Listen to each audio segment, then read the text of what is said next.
Hey everyone, this is episode 5 of Mental Roots Season 2. I am Nathan Day, and I set up this podcast last summer just to kind of touch on the black experience, the black male experience in regards to mental health. So obviously that's the focus, but we kind of take things a bit broader in order to get a full understanding of black male mental health. We need to look at the various factors affecting it, and undeniably that includes the wider black community and the role of the black woman. So the last guest I had and this current guest that you're about to hear are black women, young black women, and they are necessary additions to the podcast, I think, in terms of getting a female perspective on mental health and mental health amongst black men. And this episode is part 2 of my conversation with Vanessa Boachie, who is the head of Inside Out, or at least she's the founder. And yeah, in the first part, if you haven't heard the first part, you need to go and check that out ASAP before checking this second part. In the first part, obviously, if you're familiar with this podcast, you know that I start off with looking at the background and the childhood of my guests, because the childhood, is where a lot of things start for us. So go check that out. She talks about her kind of first experience of reaching out for help and realizing that she had a mental health issue, and how that led to her building an interest in psychological therapy. So in this second part, we delve a bit deeper into her experience with Inside Out. And actually, no, this is the final part. Yeah, this is the final part of our conversation. So normally it's 3 parts, but with my time with Vanessa, it was a bit shorter than the other conversation. So yeah, this is the second and final part. We talk about Inside Out a bit more and her organization, and how she's using Inside Out especially to highlight some mental health issues amongst young black men. And then we also kind of dissect the interaction between black men and black women, and how we can improve that interaction in our community to better enhance everyone's mental health, So this final part is great. Without much further ado, let's get into the second and final part of my chat with Vanessa. So immediately you're about to hear just Vanessa following on from the end of last episode, just talking about starting Inside Out and kind of this imposter syndrome of, am I really the right expert that people should be listening to, because I'm creating this movement and this content regarding mental health, but I'm not an expert. I still don't know all the answers. So she's just following on from that. But yeah, let's go.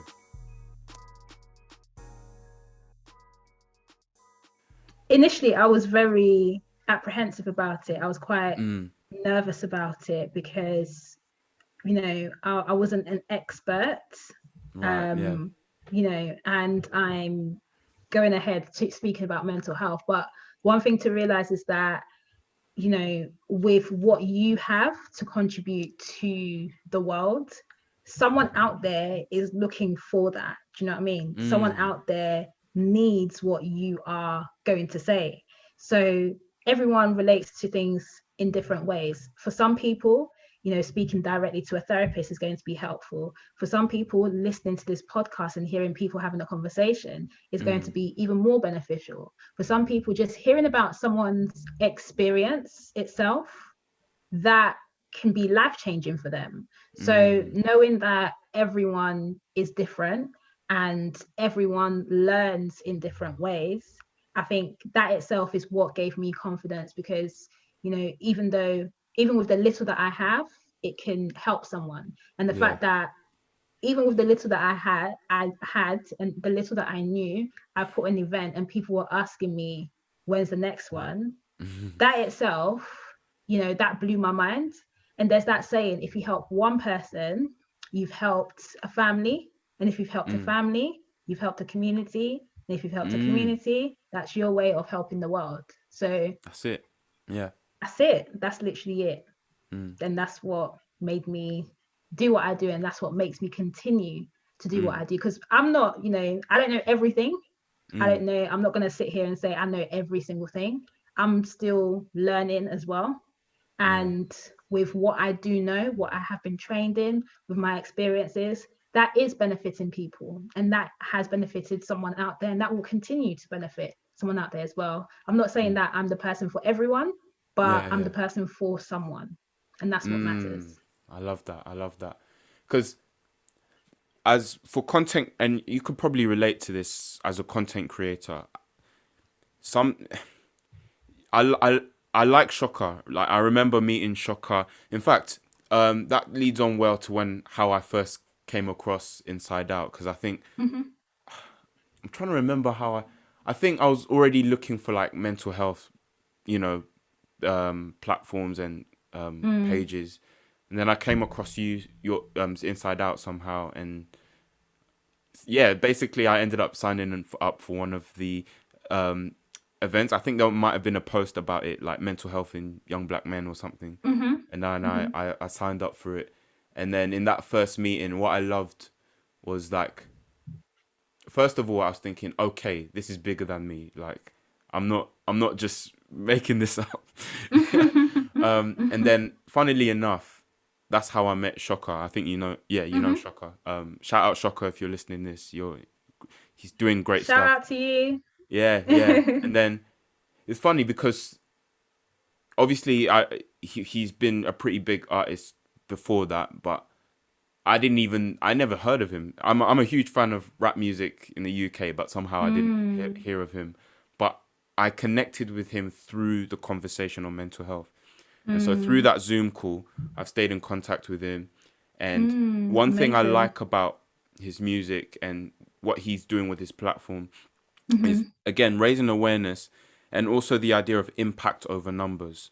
And for me, as someone who's done this podcast, that resonates so deeply, because I've had a few DMs from a few close friends saying like this conversation has really, like the podcast I'm doing has really helped them. And sometimes, we're still thankful for those people, but part of us is still like, the streams aren't where they should be, or I have so many more people who I know need this and they're not hearing this. And for me, especially, that in an ironic way, that's had an effect on my mental health. Like, I'm making a podcast about mental health, but I'm allowing that to have a negative effect on my mental health. So, like, I'd say, from your perspective, how have you been able to embrace the balance of having goals for Inside Out and realizing that, you're on a mission that to help people, and you look at your number of followers and looking at your engagements and, what's the conversion rate of like the posts compared to how many people we have on our events? Is that something that you've kind of struggled with a little bit? And what's helped you to appreciate the positive impacts that you are having on people, and just, That's a really good question. That's a really, really good question. And you know what you said about how you are creating this podcast about mental health, but then sometimes it does have an impact on your mental health as well. And you're definitely not alone. You're definitely not alone. Naturally, as human beings, we compare, and that's a natural trait that we have. And most of us are quite competitive as well. Again, this is a natural human trait that we have. And of course, that is helpful to some sense, because, knowing what is around you can help you, comparing, or just so knowing what is around you then can help you to see what you need to do, can motivate you, can be inspirational for you as well. So that's the plus sides of being able to, look at what's happening on your left, look at what's happening on your right. Maybe this person's doing more numbers than you, and that might motivate you to say, okay, like, I can see where this can go. Let me try and do similar, or let me even try and collaborate with them as well to, put something bigger together so that we can both win, that kind of thing. But on the flip side, of course, comparison is that thief of joy as well. So we know that, as you said, it can have an impact on mental health, how you think about yourself, how you think about the world, how you think about your future as well.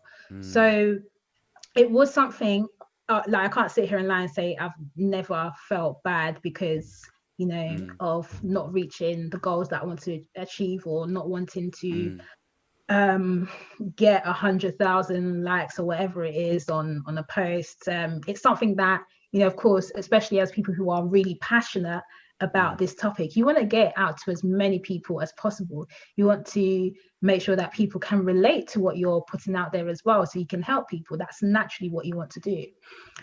So it is something, especially for me at the beginning, when I decided to make that transition between taking Inside Out from a passion project to a social enterprise, that was a massive shift. So I was running the passion project and it was fueled by passion. But then when you make that shift from a passion project to a business, that's a whole different yay. It's a whole different yay, because this time numbers do matter, unfortunately. They do. Numbers do matter. The finances matter as well. Like, if I was to go into how much I spent on Inside Out at the beginning, you will say, Vanessa, what were you doing? What were you doing?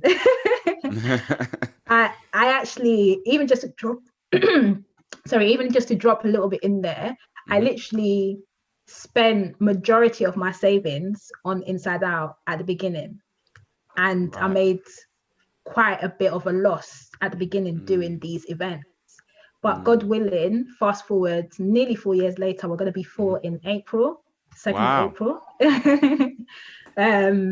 I've been able to actually make that back in tenfold. So that just goes to show, like, when you trust the process, what can happen. But testimony time, blessing time. Honestly, but that's even another story itself. But as I said, that transition from being a passion project to a social enterprise, a business, that means that you need to have a structure in place. That means that we need to put out content regularly. It sort of puts the pressure on a little bit. And a team, having a team dynamic, having a team as well. That was something that was role. Exactly, that was something that was so difficult for me at the beginning. And as I said, even if I relate it back to what I was saying about my early experiences, having that responsibility, I sort of took that and I carried that with me even in my business, to the extent where I wanted to do everything, because I thought that if I'm not doing it, nobody is going to do it as passionately as I want to do it. And you can imagine the amount of stress. You can imagine the amount of stress that will put on you, and the sleepless nights if you are trying to do everything. But of course, if you are expanding as well, you can't do everything. It's physically and mentally impossible to do everything as well. But back to the point that you mentioned in terms of how do you actually, make that balance between, okay, we do actually need the numbers, and I do need to look after my mental health. And at the heart of that question, especially from, I guess, a therapy standpoint, in terms of, like, mentally, what practical things can we do to help with things such as stress and anxiety to do with work? Because I feel like a lot, especially during lockdown, a lot of us, not just in the Black community, but all across, there's this sense of, I'm not being productive enough. I'm not, like, what do you have to say on that? Like, kind of how to deal with the pressure of, I have to produce, or I'm not able to provide for my family the way I'm supposed to, or I know there's a pandemic going on, but surely I should be doing a bit better than this in my schoolwork. Like, I guess, what would your advice be on that from kind of a therapist standpoint? Yeah, that's a good one, and it's one that I get a lot of people speaking to me about, Mm, especially as a therapist as well, with people who are almost beating themselves up mm. because they're not being as productive as they would like to be. I think And let me be the first to say I've done that recently. Like I'm in process. Mm. And that's the thing. As I said, you're not the only one. It's something Mm, that it is natural for us to do. Think that, especially as someone who is determined and hardworking and you want to achieve these goals, if you're relaxing, is almost like, oh no, I should be doing something. I should be doing something. But I mm, think first and foremost, before anything else, being kind and compassionate to yourself. And mm, I say that because, especially with everything that's going on in the world at the moment, there's just been so much that we have lost, and a lot yeah. of things that people have lost as well. So people have lost jobs, people have lost their normal routines, people have lost their usual ways of living, people have lost the things that they would normally use to look after their mental health, like going to the gym or meeting up Mm, with friends and things like that. mm, And when you lose something, it's almost like you're experiencing grief. mm. And with grief itself, when we think about grief, sometimes we relate it only to when we've lost something or A someone, or loved one, we've yeah. experienced a bereavement. Of course, that's there, but also considering the grief that is associated with losing something that you would have had as well. So if someone is going through a process of grief, naturally you will be kind and compassionate to them, right? You Mm, wouldn't say, why are you not working? Why are you not being as motivated as you would be? mm, Your age mates are doing X, Y, and Z, and you are sitting here in bed, etc. You're going through that process of loss, and mm, transitioning through that is going to be hard, is going to be a challenge, is going to be quite difficult. So first and foremost, being kind and compassionate with yourself, because we are going through a global pandemic. And I'm going to repeat that, we are going through a global pandemic, and that's deep. Within our lifetime, we haven't gone through something like this before. mm. So you don't have the tools to deal with this because you haven't gone through it before. So if someone hasn't got the tools or the experience of dealing with a global pandemic, how then are you going to beat yourself up because you're going through it now? Mm. Does that make sense? Yeah. So that's what I would say, first and foremost, being kind and compassionate with yourself. Because if your friend, if you had a friend who said to you the same, that they're grieving, what would you say to that friend? Mm. You You would take it again easy. be And it's tell them easy to to take it give easy. advice to other people that, but not to ourselves. Like Yeah, it's easy for us to say, "Hey, bro, take it easy," but then yeah, when we go through something, yeah, I don't want to ramble on that one, yeah. but yeah. So why don't you be your own best friend? Mm. Self-talk is important. The way that you speak to yourself is important as well.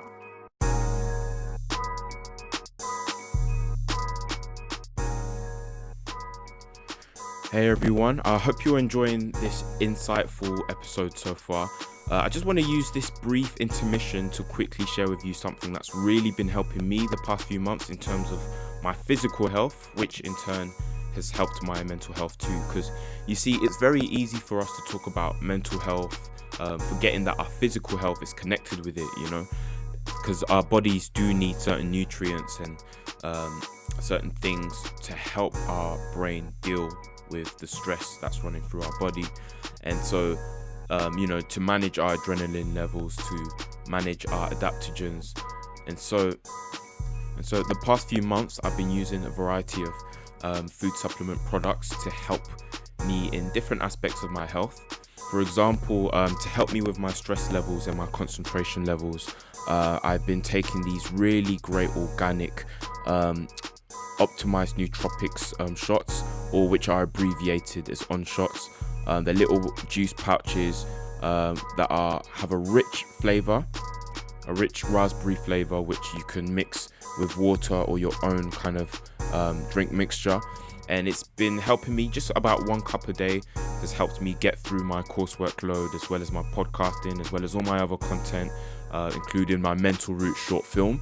And so if you're someone like me who's pretty hardworking and easily gets quite stressed or worn out through work, these are great natural caffeine shots that you can take without the usual crash that you get from coffees and energy monster drinks and all of that stuff. So if you want to know more about that, there is actually a link in the written description for this podcast episode, and you can book a quick consultation call with me where we can discuss these products and where you can get them from.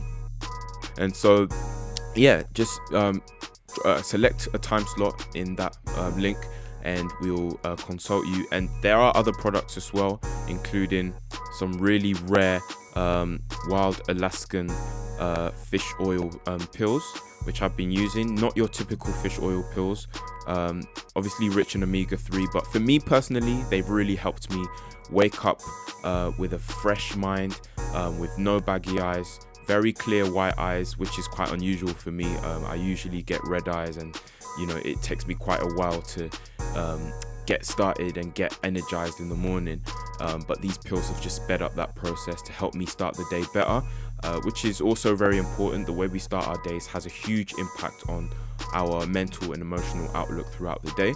So if you also want to know about that, you can again book that slot in the link to meet me and talk about that. But regardless of what products and foods and drinks that you take, just remember to think about the nutrients, do your research, see what nutrients are important for your body to help your mental health and to help your physical health as well, to help your stress levels. And let's be practical in how we deal with our mental health too. So with all that said, let's hop back into the interview.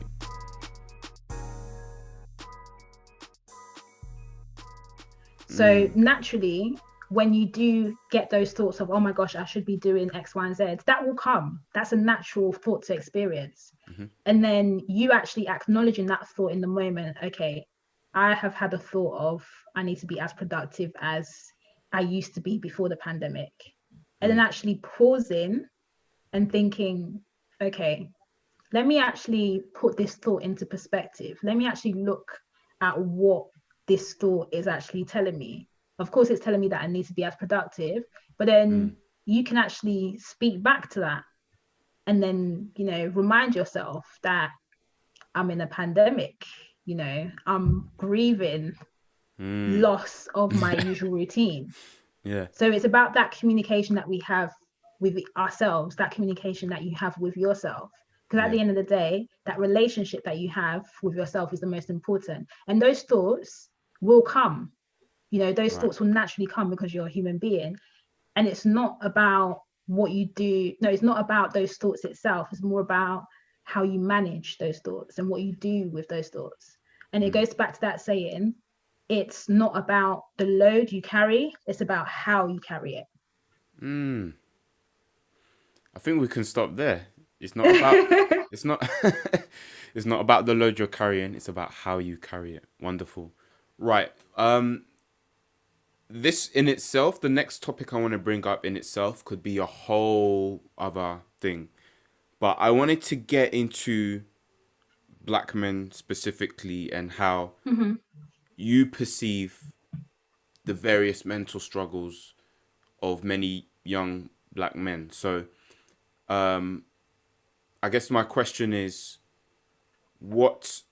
so back to your point about the impact over numbers, listening to those who have been positively impacted by Inside Out. So maybe number one, just give an overview of some of the practical things that you've been doing, particularly through the lockdown, and what feedback have you been getting from young Black men in regards to any of the programs you've been doing during the pandemic?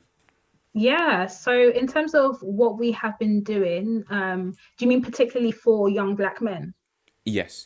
Oh, yeah, okay. So what we've been doing for young Black men is we put together a group So it's a focus group where we bring a group of Black men together to discuss common mental health difficulties or challenges that Black men in particular face. And the reasoning behind bringing this group together, so this was a group that we started towards the end of last year.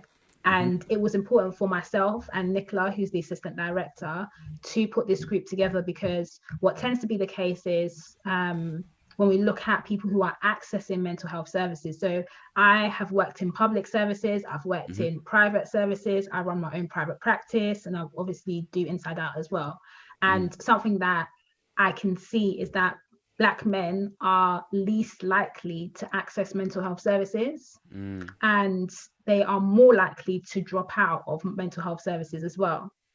So, of course, there's a bit of a discrepancy there, because when we look at the statistics, there's that research study that has found that, Black people are 17 times more likely to experience severe mental health conditions than their white counterparts.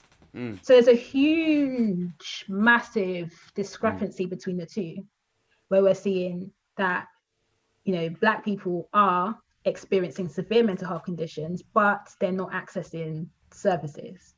So for us, it was important to fill in that gap and provide that support, which is why we put the group together itself. And even from my experiences with working with services that do want to support Black men, like I've been in meetings before where we're speaking about how can we support Black men. You look around the room, there isn't a Black man in sight. Make it make sense. Make it make sense. Make it make sense. So for me, again, it was important to get Black men involved in that conversation, firstly to support them, and also to structure how we can support them moving forward, because we've got the resources, but then we just want to offer that support in a way that works for Black men. So that's something that we do on a regular basis. And we also offer mental health first aid training to the group as well. So of course, that is accredited training, that is accredited by the Mental Health Foundation. And with that, we've had some people as part of the group who have become mental health first aiders. And that itself, I feel, is so important. Again, going back to that mental health education, again, going back to seeing the signs, seeing the symptoms, being able to help yourself, being able to help others, and being able to actually have that knowledge that can give them life skills as well. I think that's the most important thing, life skills and life tools. So we offer that, and that's something that we offer to them for free of charge as well. Something that we're looking to do as well, which we want to implement in the near future, is offer our group of Black men up to 6 sessions of free therapy as well. Wow. So again, as part of being able to provide that holistic support, you're getting the tools, you're getting the techniques, you're getting that support for yourself, and you're also able to support others. So I'm very, very passionate about Black men, of course, for so many different reasons. From my personal, my professional experience, from what I've seen, and also, I have Black men in my family, and I know that it's an area that definitely needs to be tackled. In terms of the feedback that we've had, people have really benefited from having that safe space, from us being able to facilitate that safe space for them to be able to speak about these issues, especially the people that come back each session that we have as well. I think that is just testament to see and to know that it's been quite a supportive area for them. And also the people who have been able to become mental health first aiders as well. This is an opportunity. Mental health first aid training costs, it's about £200 or £300 per person. per person. Yeah. Wow. So us being able to offer that to the group for free, I think is, people do definitely benefit from that. It's a way That's of being able amazing. to give back, and also That's, being able to help people, or help Black men be the best version of themselves, essentially. that sounds amazing. Um, I know we're running out of time. We've probably got about 5 minutes left. Mm, Um, to be perfectly honest, I wanted to ask so much more in terms of your perspective as a black woman, and mm-hmm, I think what would be really useful for this podcast, especially, which is particularly aimed at young black men, is especially in the climate that we're currently in with, looking at sexual equality and things like that. As in the black community, what link do you see between the mental health in the black community and the way we support each other, particularly as black men and black women? So what is beautiful about what you've just said is that you said you are passionate about black men. Now, for various reasons, we have a lot of black women who have felt hurt by black men. And it's really deep, obviously, because with the issues affecting black men, because they're having a hard time looking after themselves, in that mm, regard, it makes sense why many black men are finding it hard to also look after the black women in their lives. Not to excuse it, but on a mm. human level, it does make sense. So I guess this is my final question, but I guess what is your perspective on that relationship, and what could we do? What's one thing we could do as black men, as black women, moving forward to help each other with our Mm. mental health? Good question. I guess my perspective on that is, of course, with anyone, um, you know, the most important relationship that you have is the relationship that you have with yourself. And of course, if there are difficulties there, then it becomes difficult in a relationship. Because if you don't have that awareness of self, then that would, directly and indirectly as well have an impact on whoever you're trying to build a relationship with, whether that is a you know relationship with someone in the family, whether that's a romantic relationship, whatever type of relationship it is. That awareness of self is important. Of course, there are so many pressures on young black men, um, societal pressures, pressures from media, pressures from family, pressures from work, pressures from the community, lots of different pressures. So black men do have a lot on. And so again, it comes back to exercising compassion and exercising that kindness. But then that only comes with awareness, with communication. So I think that's a key thing there, with being able to communicate these difficulties and being able to work on yourself as well.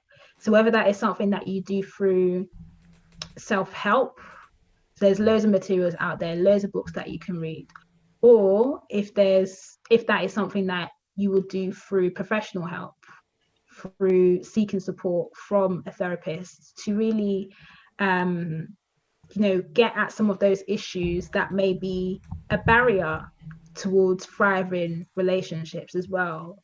So that's something that I would say is the first point, being able to build that relationship with yourself, having that awareness of self, which a lot of people don't have.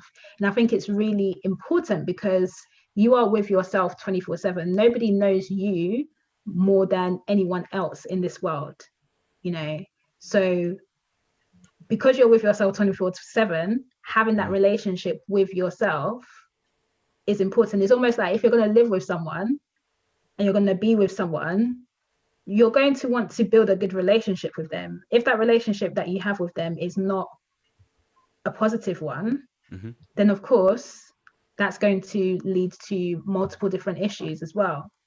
Yeah. Oh, sorry, can you hear me? I can hear you, but you've frozen. Oh, okay, you're back. Sorry. Yeah. So Yeah. it's saying my internet connection is unstable, but yeah, sorry, carry on. No, that's fine. So yeah, but first and foremost, I think it's that relationship that you have with yourself, getting to know yourself a bit better, developing that awareness. You know, I always say self-awareness is your superpower. That's the best power that you can have. It can help you to navigate in this world as well. So yeah, I think it's a communication thing. That communication that you have with yourself, and also that communication that you have with other people. So bringing that back to Black men, Black women, you know, I think supporting each other, and also understanding what is the core issue. So if I'm not even sure if I should take it there because of time, but yeah, that's just right. to throw that in as well. I think also considering that the way that Black men, Black women, the mental health system is, and or even the mental health of Black men today, we can also draw it back to historical factors and what was going on in society 400 years ago as well. Fair enough. So that's also something to consider. Aspects such as transgenerational trauma, intergenerational trauma, all of those different concepts. There's a concept called post-traumatic slave syndrome, which I highly recommend every Black person to look up. Very, very interesting concept. So looking at what's going on now, but also, you know, where we are now has been built up from where we were before. So understanding your history in order to help you propel for your future. I think that's important. Awesome. We'll finish there. Thank you so much for your time, Vanessa. And just quickly tag people, let them know what your social media handle is, and then, you know, where they can check out more about Inside Out and what you do. Sure. So if you want to hear more about Inside Out, we are on Instagram, we are on Twitter, we are also on Facebook and LinkedIn. So our Instagram and Twitter handles are at insideout_UK. Yeah, and I'll put that in the written description for this episode as well. Yeah. Great. And our website is www.insideoutwellbeing.org. We've got a new website which we're launching on our 4th year anniversary, which is on the 2nd of April. So do check it out as well. If you want to follow me, I am at Nessa Banks _. So feel free to give me a follow too. Awesome. Yeah, I'll let you go, Vanessa. Thank you very much for your time. Thank you too. Thank you for the amazing work that you're doing as well. It's amazing. It's great. And, you know, we really appreciate the work that you're putting in. Yeah, thank you. Yeah, I'm sure we'll keep connecting, and I look forward to connecting with Inside Out in the future and seeing what else we can do together to help people. So, yeah. Amazing. Yeah. Thank you. Have a nice rest of the day. You too. Take care.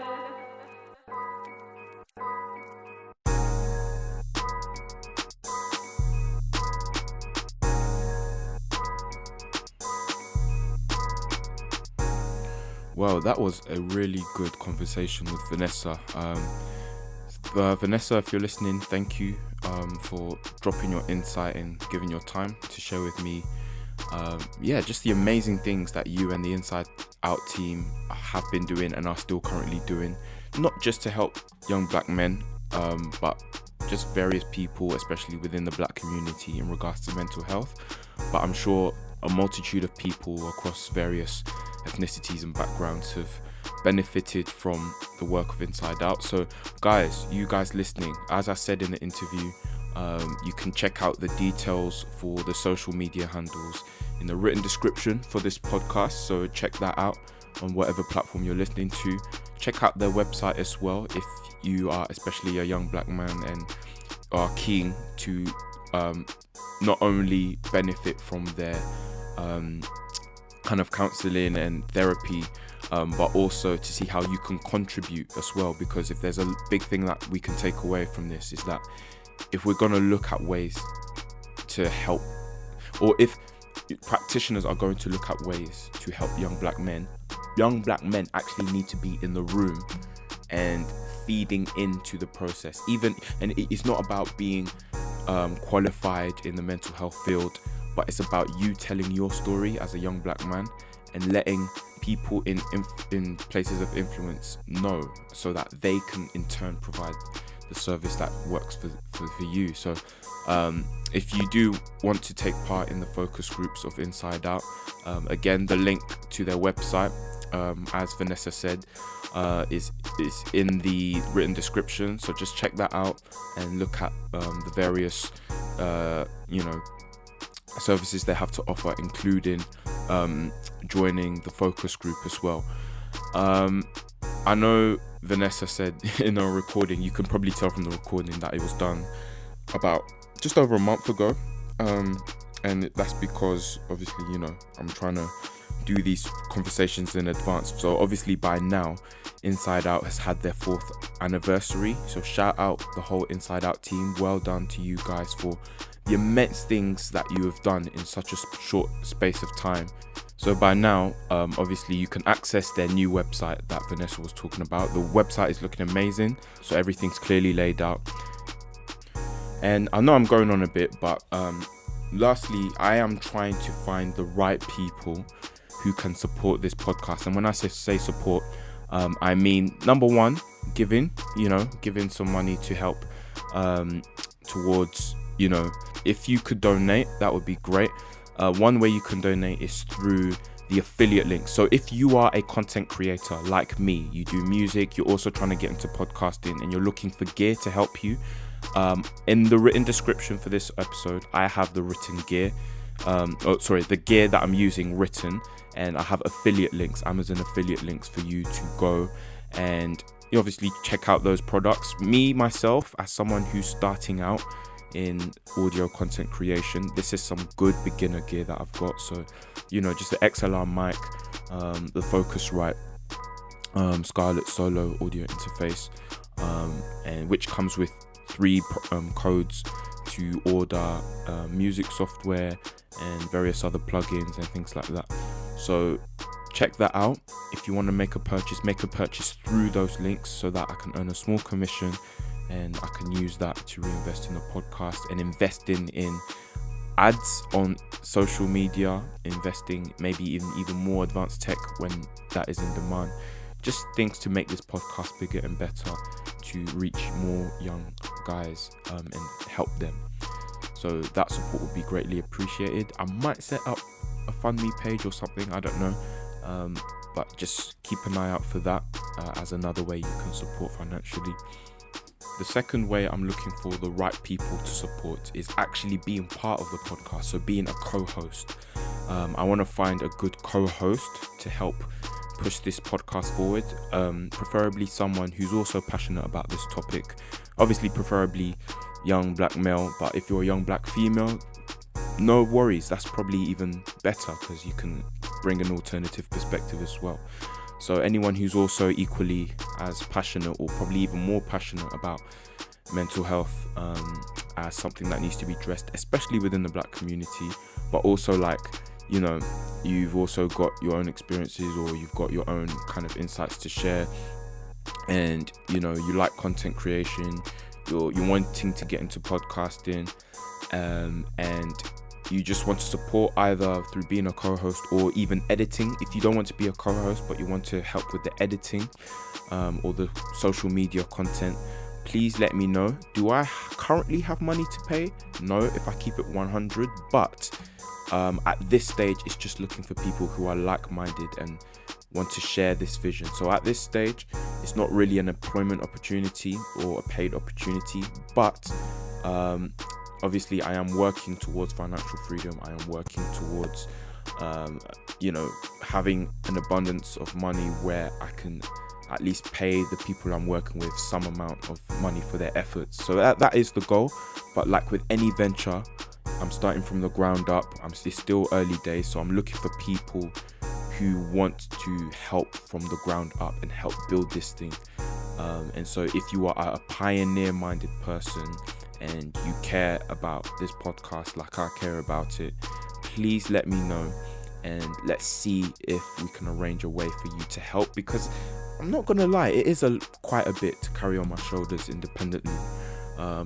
Bearing in mind it's the recording, scheduling the interviews, editing, and I'm trying to get it onto YouTube as well, so that's going to be even more editing work to make it high, to keep the same quality visually as you're hearing sonically.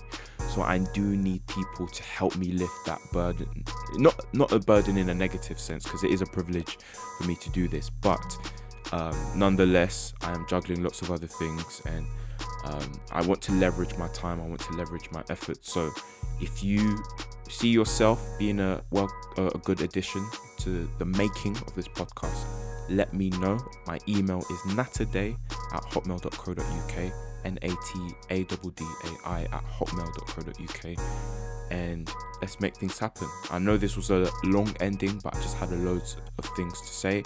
Final reminder as well about the message in the intermission of this episode. If you want to check out those health products that I mentioned, also let me know, and go to that calendar link in the written description for this podcast as well to check out those health products that I've been using to help with my physical health and in turn my mental health. So that's done, that's everything out of the way. Next week we are going back to a young black male, still obviously talking about mental health, but he's also in another organization that's similar to Inside Out, empowering especially young black people in the mental health and therapy kind of practices. So stay tuned for that. Until then, God bless, take care.